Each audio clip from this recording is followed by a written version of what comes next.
Hello my boils, my ghouls, and my zools. I'm John Goblin. Welcome back to Kalash Kamaz. Today we are talking about the ANA Tactical V-95 Assault Vest. ANA Tactical is a Russian company that's been producing assault vests, body armor, uniforms, and accessories since 1991.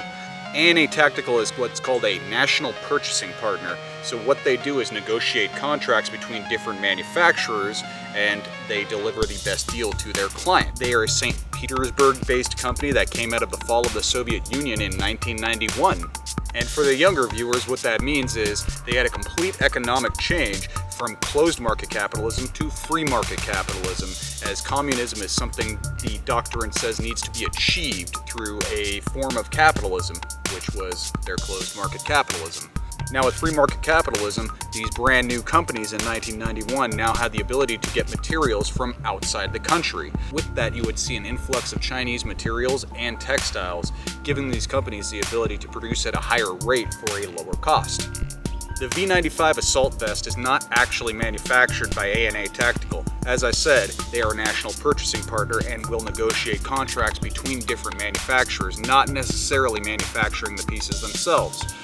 The V-95 was manufactured by a company called CJSC NPP, another national purchasing partner. CJSC is a conglomerate of post-Soviet companies that do research and development and manufacturing in the areas of science, ballistics, and radar. Now, being that ANA Tactical has been around for so long and survived multiple economic regimes in Russia, ANA Tactical is globally famous, primarily used by Russian military. Other militaries have been seen using them, but they are very open that their gear is used by a lot of airsoft, and they do support the airsoft community as well. Now, a lot of products that ANA Tactical makes have been updated through the years to include various new versions of the vests, various new versions of their body armor. Much like you have Cry Precision in the US being the inventors of multicam, which would be adopted by the US military and various militaries around the world, Ukraine actually uses MTP, that's not multicam. ANA Tactical is the inventor of the Gamishovi, or the Gamish camo, which is the reed camo, as we commonly know it. Now here is a really good condition V-95. Thought it would be appropriate to put it with the leaves, as this particular camo is the KLMK family of camo. This is the autumn pattern. These vests do come in a variety of camo patterns. These vests do come in a variety of different camo patterns like KLMK and Reed, but they are still produced today, and you can even find versions in ATAX. Now these vests were designed to be worn with or without body armor, so they are pretty comfortable without body armor. So going from the top to the bottom, you have shoulder pad attachments right here, as quite a bit of Russian body armor does not have attachments for shoulder pads. So when this is worn with body armor, this is how you can attach your shoulder pads, as you quite often see troops in Russia using them. Moving over, you have your radio pouch.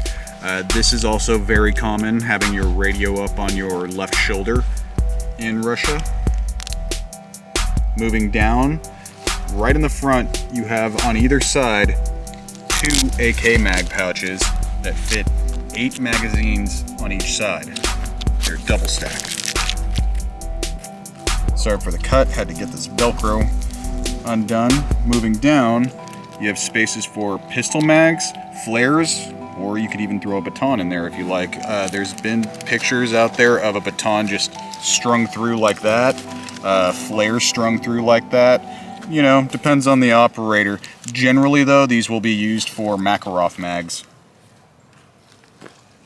Moving over, you have a pouch for hand grenades, and right above it, you have a pouch for VOG grenades, which are their under rifle grenade launchers. This vest is closed up with a zipper and buttons.